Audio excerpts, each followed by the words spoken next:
All right, folks, buckle up because today we are diving deep into some seriously wild news in the world of TV crime dramas.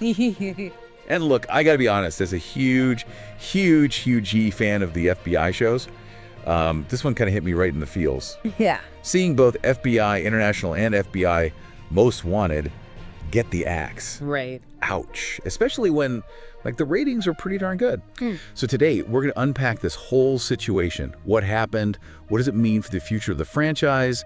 And what's CBS cooking up behind the scenes? Sounds like a plan. All right, let's start with the facts. Both FBI Most Wanted and FBI International are officially ending their runs after their current seasons. Yep. Curtains closed. Which, on the surface is kind of crazy, right? Yeah. I mean, according to Deadline, both shows were consistently winning their time slots. Yeah. They even quoted CBS saying, "We are extremely proud of these series and the way they have anchored a successful night for us."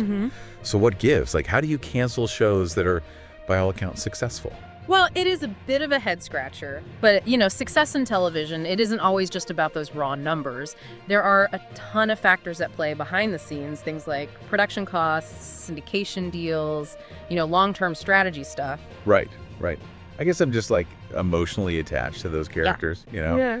Like seeing Special Agent Jess LaCroix's team on Most Wanted and then Special Agent Scott Forrester's fly team hopping around Europe. It felt like they were hitting their stride, And then there's the Flagship FBI show, which just got a massive vote of confidence from CBS. Oh, yeah. 3-season renewal, taking it all the way through the 2026-2027 season. That's a pretty big deal. Huge commitment. It definitely tells you where CBS is putting their chips. It does, doesn't it? They're all in on the FBI brand itself, but maybe not so much on expanding the universe further. It's an interesting thought, and it might tie into those casting changes both shows went through right before the cancellations, remember? Oh yeah.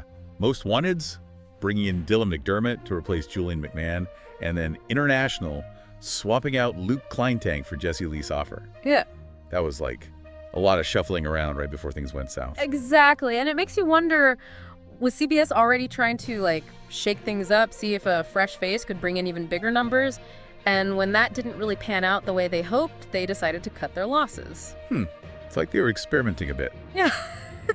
Speaking of experiments, there is that new FBI CIA spinoff in development, right? Right. The one that's supposed to be about an FBI CIA joint task force fighting domestic terrorism in New York City. Yeah, the logline sounds pretty intense. Something about untangling deadly conspiracies and keeping America safe. All that jazz. Yeah, it's giving me serious Homeland vibes. So Yeah. maybe CBS is shifting gears a bit, focusing more on those counterterrorism narratives, what with all the, stuff happening in the world these days. It's a smart move. Tap into current events, play on those anxieties, and you've got yourself a built-in audience. And, this whole FBI CIA thing, it actually fits into a much bigger trend at CBS, right? Definitely. CBS, they absolutely love their franchises. They've had enormous success with the NCIS shows. Blue Bloods is going strong after all these years.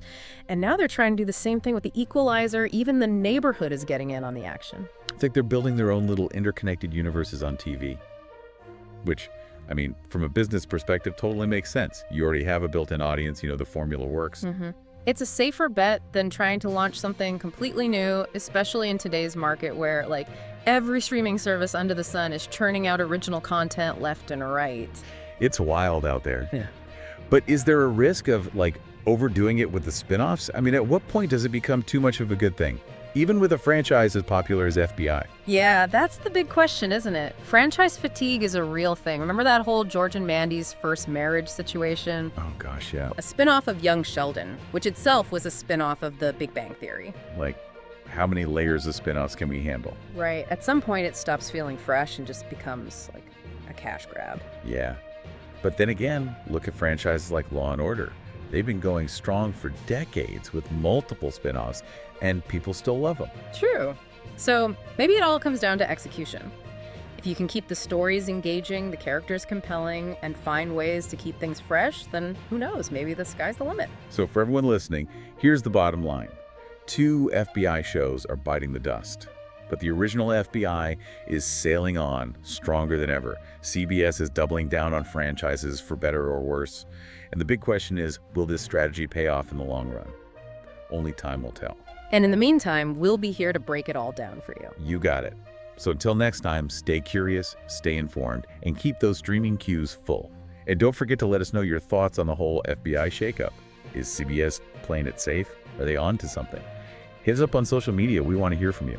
All right, that's all the time we have for today. Catch you on the flip side.